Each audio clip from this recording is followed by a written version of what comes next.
Bonjour à tous et bienvenue à cette nouvelle édition de la revue camerounaise de la presse. C'est l'édition du 25 juillet 2024 que nous ouvrons avec le quotidien bleu d'Aman Mana, le jour qui parle de l'école de guerre et nous fait savoir que 61 auditeurs ont été formés aux nouveaux enjeux internationaux.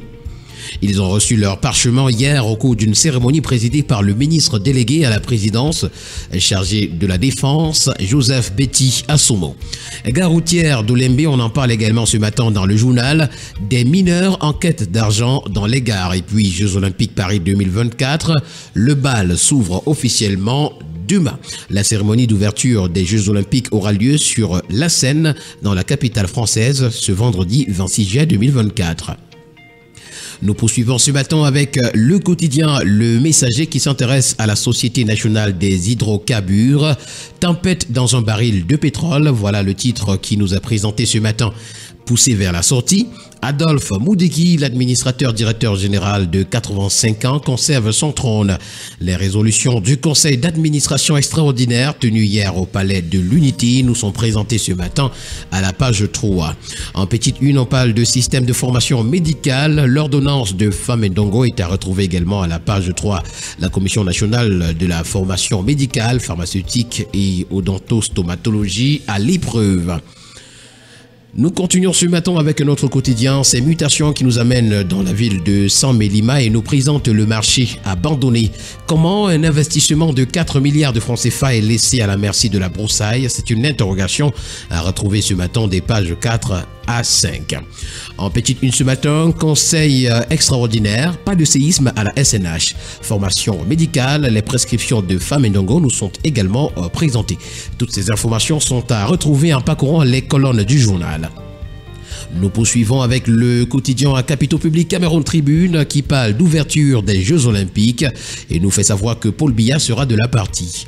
Le président de la République est arrivé hier soir dans la capitale française en compagnie de son épouse Chantal Biya pour prendre part demain à la cérémonie d'ouverture des Jeux Olympiques de Paris. Il répond ainsi à l'invitation de son homologue français Emmanuel Macron et du président du Comité international olympique Thomas Bach. Le communiqué officiel du ministre directeur du cabinet civil et le récit des envoyés spéciaux de Cameroun Tribune sont à retrouver ce matin des pages 2 à 4.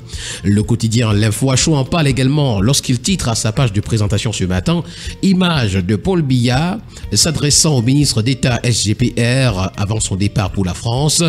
D'autres hautes instructions ?» C'est une interrogation. Le journal s'interroge en demandant si le président a-t-il laissé d'autres instructions. Le quotidien L'économie ce matin, s'agissant des transferts des fonds en déshérence à la SIDEC, nous fait savoir que le FMI n'a pas pris position. Richard Ivina Obam, directeur général de la Caisse des dépôts et consignations, l'a fait savoir hier à Douala au cours des cliniques juridiques organisées par le groupement des entreprises du Cameroun, le GECAM. Il intervient sur le thème « Le transfert des avoirs oisifs à la Caisse des dépôts et consignations, ce qu'il faut savoir, enjeux, risques et défis ». C'est à retrouver ce matin à la page 3.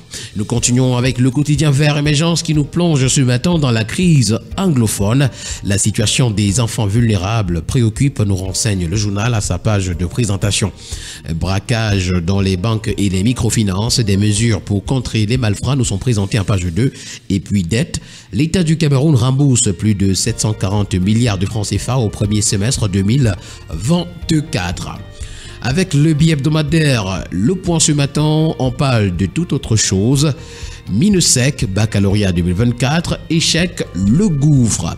D'après le billet hebdomadaire, le taux de réussite au baccalauréat de l'enseignement général 2024 continue de faire débat, donnant ainsi l'occasion aux observateurs de faire l'autopsie du système éducatif camerounais manqué et en pleine perdition. Pendant que l'office du bac fait son travail pour rappeler aux élèves que le temps des délibérations avec des notes pondérées était révolu, Pauline Alovalionga, ministre des enseignements secondaires, porte sa part de responsabilité dans ce naufrage collectif et déshonorant. Le Point distille cette information pour nous à la page 7. Nous continuons ce matin avec le journal Politics qui parle de présidentielle 2025 et nous renseigne que Serge Espoir Matomba fait de la souveraineté du Cameroun une préoccupation. Si jamais il était élu en 2025, le leader du PUS veut refonder en profondeur le Cameroun pour rompre avec le lex colonial qui persiste encore aujourd'hui. C'est une information à retrouver à la page 3.